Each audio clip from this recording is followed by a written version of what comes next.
առաջիկա օրերին, ինչ հյուրեր ենք սպասում եւ այլն։ Շատ լավ։ 110-ամյակի կապակցությամբ Հայոց ցեղասպանության թանգարան ինստիտուտը նախաձեռնել է մի շարք միջոցառումներ, գիտացուցադրական, գիտական, մշակութային եւ այլն։ Եթե հիմա սկսենք գիտացուցադրական մեր աշխատանքներից, նշեմ, որ ապրիլի 23-ին ժամը 3-ին Հայոց ցեղասպանության թանգարան ինստիտուտում կբացվի ժամանակավոր ցուցադրություն հետևյալ վերնագրով փաստագրելով հանցագործությունը Հայոց ցեղասպանության ականատես վավերագրողները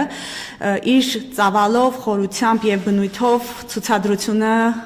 եզակի է լինելու, քանի որ ինչպես արդեն նշվեց, նվիրված է տարելիցին եւ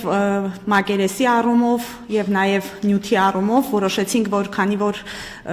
նշելու ենք 110-րդ տարելիցը Հայոց ցեղասպանության, այն նյութը, որը պետք է այս անգամ ցուցադրվի, պետք է տարբերվի մեր նախորդ ցուցադրություններից եւ անդրադառնալու ենք բոլոր այն մարդկանց, դիվանագետներ, միսիոներներ, լրագրողներ, ովքեր որ Օսմանյան կայսրությունում էին Հայոց ցեղասպանության տարիներին եւ ինչ որ ձևով հուշերի միջոցով իրենց լրագրողական հետաքննությունների, վիդեոնյութերի,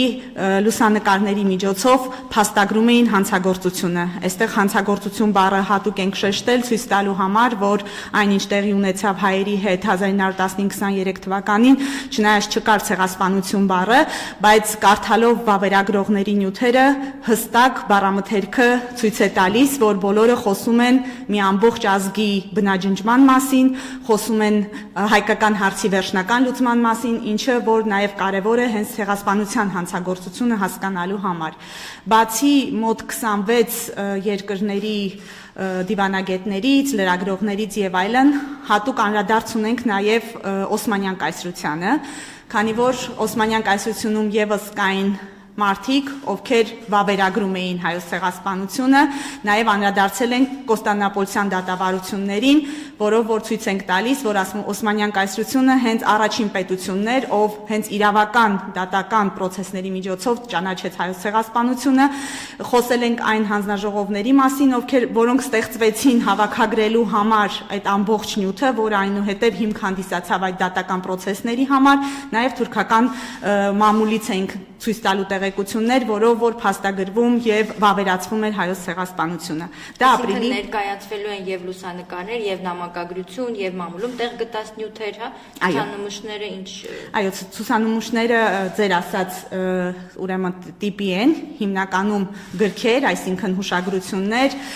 զեկույցներ, դիվանագիտական անձանց պարագայում, օրինակ Վատիկանի պարագայում ունենք 7 հատորով տպագրված գիրք, որով որ Վատիկանը հավաքել էր իր արխիվում եղած բոլոր նյութերը եւ տպագրել Հայոց ցեղասպանության վերաբերյալ, ունենք նաեւ թերթերից նմուշներ, ունենք նաեւ անձնական իրեր, քանի որ այդ վավերագրողներից շատերը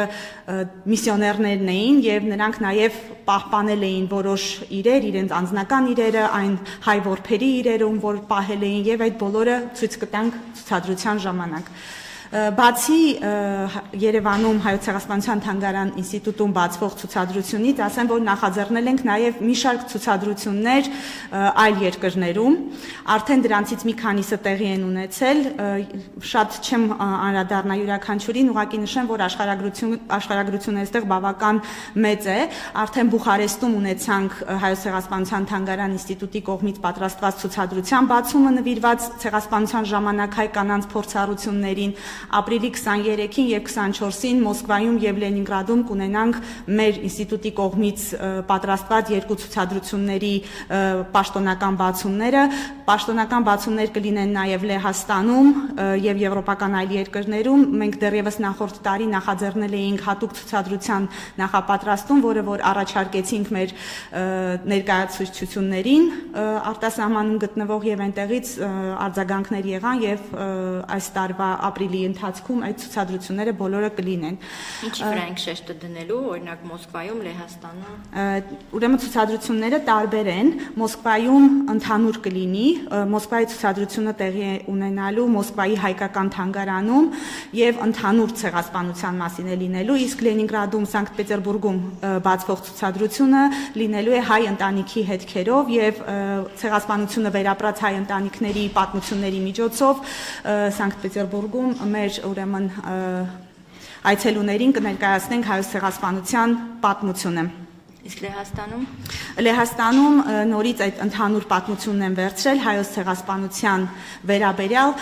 քանի որ հիմնականում ցավոք սրտի գործ ունենք մարդկանց չիմացության հետ եւ նաեւ այդ էր նպատակը, որ այնպիսի ցուցադրություն ներկայացնեինք, որ հնարավորություն կտար հնարավորինս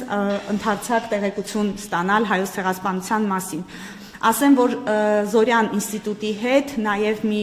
ծրագիր արեցինք, պատրաստեցինք ցուցադրություն «Կանայք եւ ցեղասպանությունը. խտրականությունից դեպի զորացում» եւ հայոց ցեղասպանության, Ռուանդայի ցեղասպանության եւ Հոլոքոստի համեմատական վերլուծության այսպես փորձեր եւ արդեն Արիզոնայի պետական համալսարանում ապրիլի սկզբին ցեղասպանության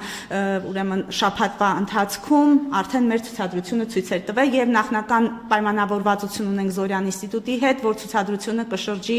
Ամերիկայի, Կանադայի եւ հույս ունենք նաեւ Բրազիլիայում։ Նաեւ հոկտեմբերի համար ենք նախատեսել ցուցադրություն, որը որ արդեն նորից Երևանում կանենք, նպատակ ենք դրել համագործակցել հայաստանյան մյուս թանգարանների հետ, քանի որ հայոց ցեղասպանության մասին նյութեր ունեն հայաստանյան գրեթե բոլոր թանգարանները, եւ ցուցադրությունը նվիրված է լինելու հայ մտավորականներին եւ Կոմիտասը որպես կենտրոնական մարդ ուրեմն ցուցադրությունը կբացենք Կոմիտասի թանգարան ինստիտուտում։ Եւ ի տարբերություն մյուս տարիների, այս անգամ նաեւ ցուցադրություններ ունենք այս պահին արդեն հաստատված Գյումրիում եւ Աբովյան քաղաքում, ապրիլի 29-ին Աբովյանում կբացվի մի կտավի պատմություն մեր ցուցադրությունը, որը նորից կանանց փորձառությունների մասին է ցեղասպանության շրջանում եւ մեր նախորդ տարվա ցուցադրությունը, որ բացել էինք հայ կինը ցեղասպանության զոհ եւ հերոս, ապրիլի 30-ին ցուցադրության պաշտոնական բացումը տեղի կունենա Գյումրիում։